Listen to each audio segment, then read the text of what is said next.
Hi, David. Thank you for sharing your story with us.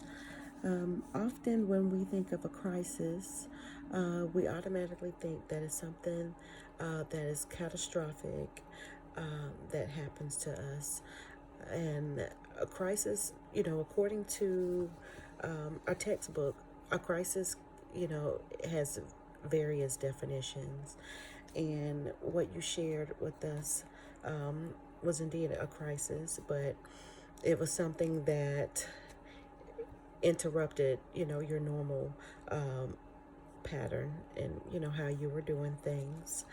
Um, I too experienced something similar to your situation regarding being, uh, regarding determining, you know, is this something that God chose for me, or do I have to choose? And it start, when you're faced with having to choose between the two, um, you start questioning your faith, and questioning, am I doing the right thing, which can lead you in different directions.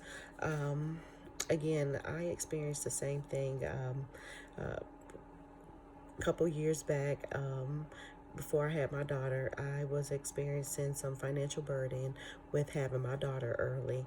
And I know that, as humans, we get into the mode of having to take care of our families, make sure things are in order.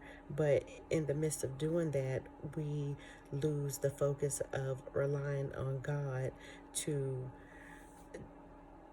um, take us or steer us in a certain direction. And like you quoted in your post, God is faithful and does work all things for the good of those who love Him. And God wants to see if we're faithful. God wants to see if He puts us in these situations, how are we going to react? Are we going to rely on Him, or are we going to try to take matters in our own hands and try to solve it? And that's exactly why He's here. He's here to pick up the pieces. He's here to steer us, and sometimes we don't have a clear head and we can't focus on the plan that God has in place, because we think we're going in one direction when we're actually going in another. But you know luckily everything worked out in your favor. You were able to get, free apartment. You were able to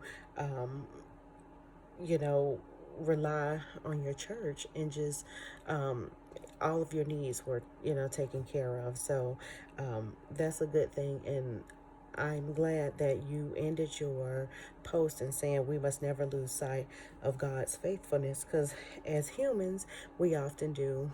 And we just have to sometimes be reminded when we're put in certain situations that God has the ultimate say so. Again, thank you for your post. Thank you for your reflection and your and just sharing with us something that happened in your life. Thank you.